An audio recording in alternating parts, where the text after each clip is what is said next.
MercWithTheMovies over on Instagram is celebrating his birthday, so I figure it'd be a good time as ever to rank his top 10 favorite movies of all time.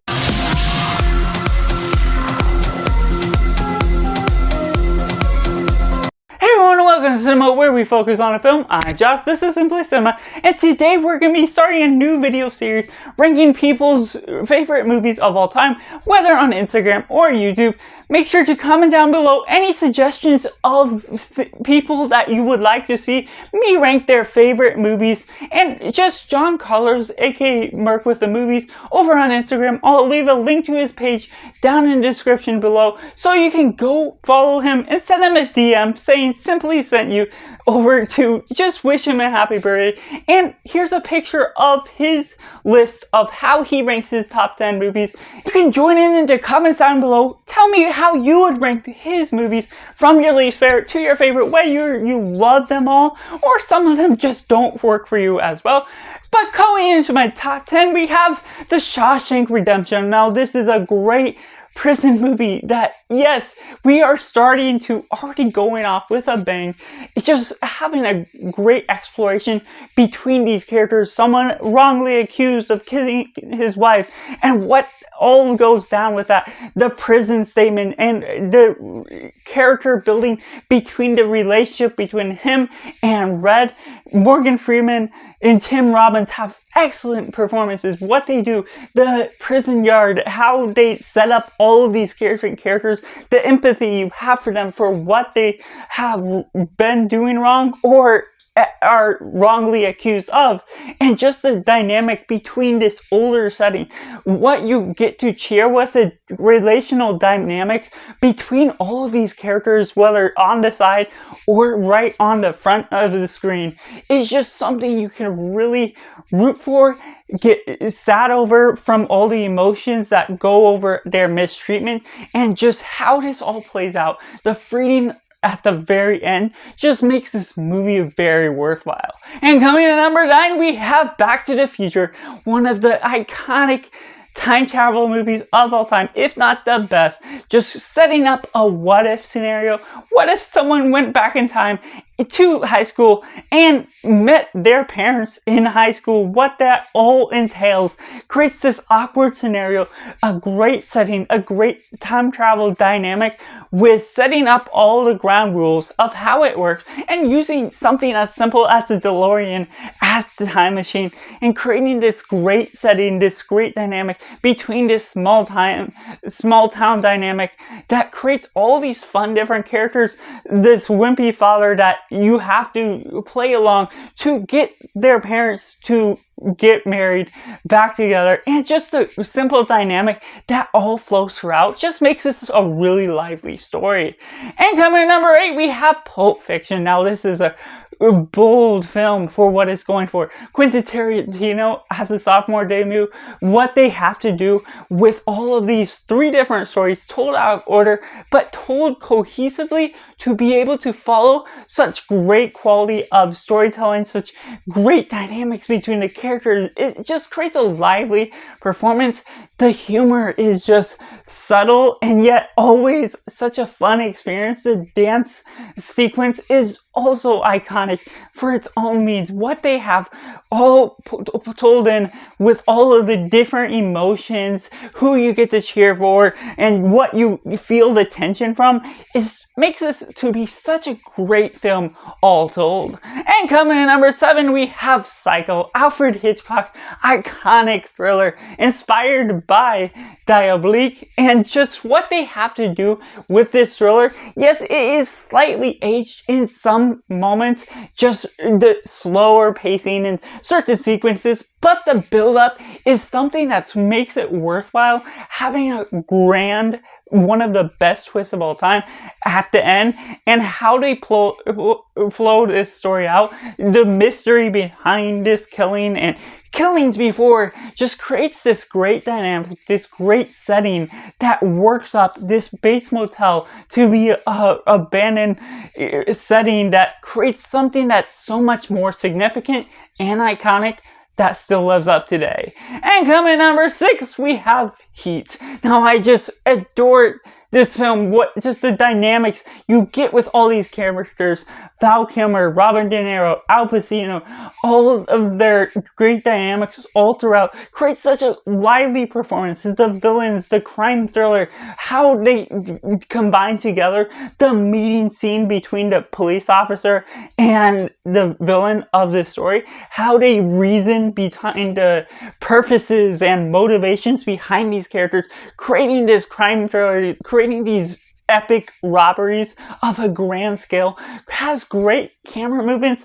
That Michael Mann really directs this film on another level that is just really thrilling, and despite its 3-hour runtime, it captivates you all the way through. And before we get into my top 5 of his top 10, make sure to comment down below his top 10 movies ranked according to your own personal preference. Here's the list once again, and just like great, a nice lovely discussion. Make sure to like this video if you're enjoying it already, subscribe if you haven't already, to help join in this film culture community where we upload on a daily, creating all sorts of lovely rankings that you can suggest anything down in the comments below. But going into my top 5, we have The Dark Knight. Now, this is a grand superhero film, one of the best Batman films, just going over this great dynamic between Christian Bale and Heath Ledger, their dynamic on screen, creating this great tension, one of the best villains, one of the best heroes, and the great dynamic between these characters. How they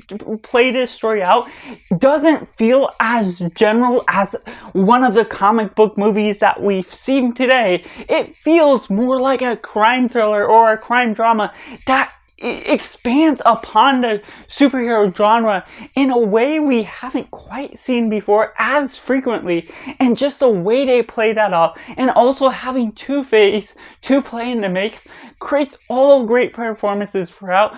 Gary Oldman as the detective as well. What they have to do, the play out is so frequent and so quick that you just really can dive into the great visuals, the great cinematography, and how this story plays out is very captivating. And coming in number 4, we have Terminator 2 Judgment Day. Now, this is just a thrilling piece from James Cameron, just a great sequel to what he introduced with the first. Some great VFX, great ideas, and so classic for its time. Just what they're able to pull off, just the actual mechanics to the Terminator, how the visuals look, how the technological details are able to pull off with some of the greatest action sequence put to film, even all the way back in '84, and just what they have pulling this film off is such a grand performance for all of these different characters. Arnold Schwarzenegger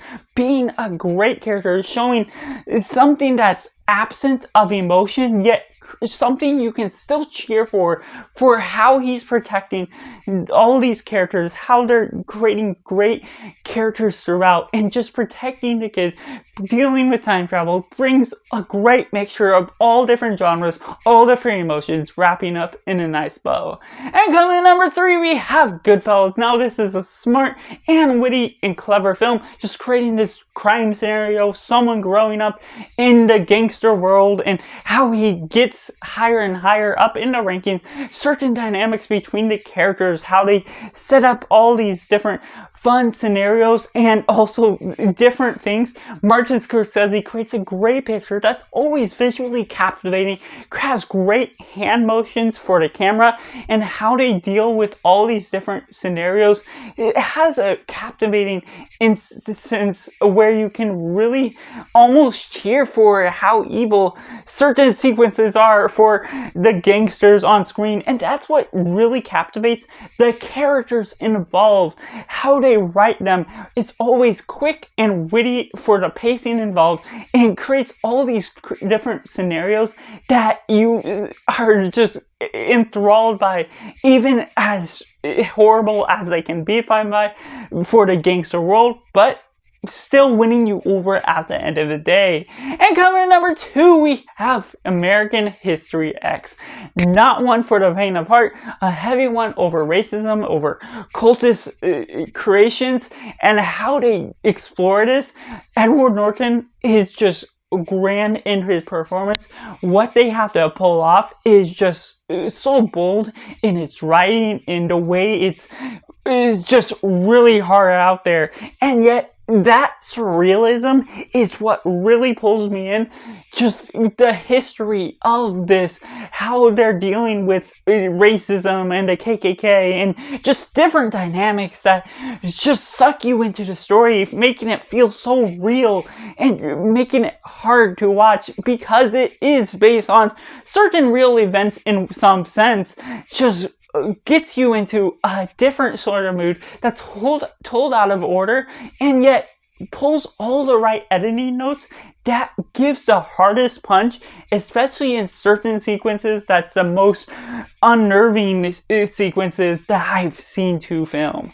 But that leaves at number 1, Cinema Paradiso, a love letter to films in general. That is the most well told off film that I have seen for the love of film, and it is both told in a way that I did not expect, not knowing what exactly to get into it, and yet pulls all the right punches to deliver everything I expect for this type of film, creating the love of cinema in the older times, the theater, and a great foreign film for its own time. How they deliver on the great chemistry between the characters, the love and relational dynamic between this young kid and this theater showrunner, how they create that, and then the growing up of this child, and yet his passion for film, his love for cinema. It is just something to be inspiring, something so lovely on screen, thanks to the visuals, the cinematography, and everything that all throws out, making it so be such a powerful, enriching film. Especially as a film lover myself, I just really adore what this film pulls off altogether. And so that's just my top 10 ranking of John Carlo's top 10 movies of all time. Make sure to comment down below your ranking of his films, and also you can share your own list as well down in comments below. Make sure to give it a follow with the description to his Instagram down in comments below. Make sure to wish him a happy birthday. So that's just all. Make sure to like this video, subscribe if you haven't already. Thank you for watching. Bye for now.